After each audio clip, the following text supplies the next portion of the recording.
Hi, I'm Adam Kennedy, a journeyman coachman at Colonial Williamsburg, and we're here in the harness room. And we're going to tell you a little bit about the black coachmen of the 18th century and their experience, and then also what they did in their day and in their roles as coachmen. Most of your carriage drivers are going to be men, typically enslaved men, but you will find some that are indentured, and there are a few that are free listed on inventories, and you will find women driving as well. The average individual that's here is not going to have accessibility to a carriage and not exactly to horses that are going to be in the best shape. So typically what we say is about 2 to 5% of the individual population that you're going to see here in town is going to have the affordability and accessibility. And if you break that down, it's probably only just shy of about 100 vehicles that you'll see going up and down the streets that are permanent in Williamsburg. But keep in mind, it is a capital city, and Duke of Gloucester is your thoroughfare, so you'll always see vehicles going up and down the roads.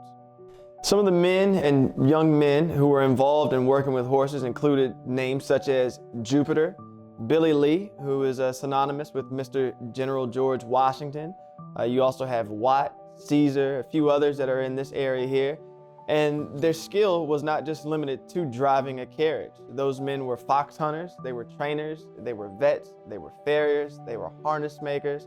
So those men had to be a jack of all trades and in all situations. When you think about what it was that they were doing, they start at an early point of the day, so typically before the sun even rises, to get the horses in, get them fed, checked, picking feet, and making sure that there's no abrasions on the animal, there's nothing wrong with the hoof, there's temperament changes, because if you're going to be driving or working with a 1,200-pound animal, you want to make sure that you're going to be safe. And before you put a master, a mistress, or someone on, you want to make sure that they are going to be safe as well. The other thing is that most of these men, they find themselves oftentimes being sold relatively quickly because it is a skill set that it can be desired. The one thing that they do have to their benefit is when it came time to look for freedom, most people never really think about this, but that person has an access to the roadways.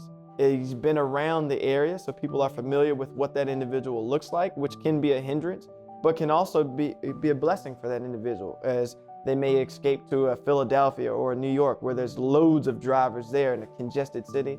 They can easily blend, but also find a new freedom or a new face. If you'd like to come on down and see us, please do. We're always here. If you want to take a carriage ride, we are still out there, and we would love to have you ride with us. And also remember, the barn is open for you to come and volunteer and learn about the Cleveland Bays and what it is we do with our rare breeds.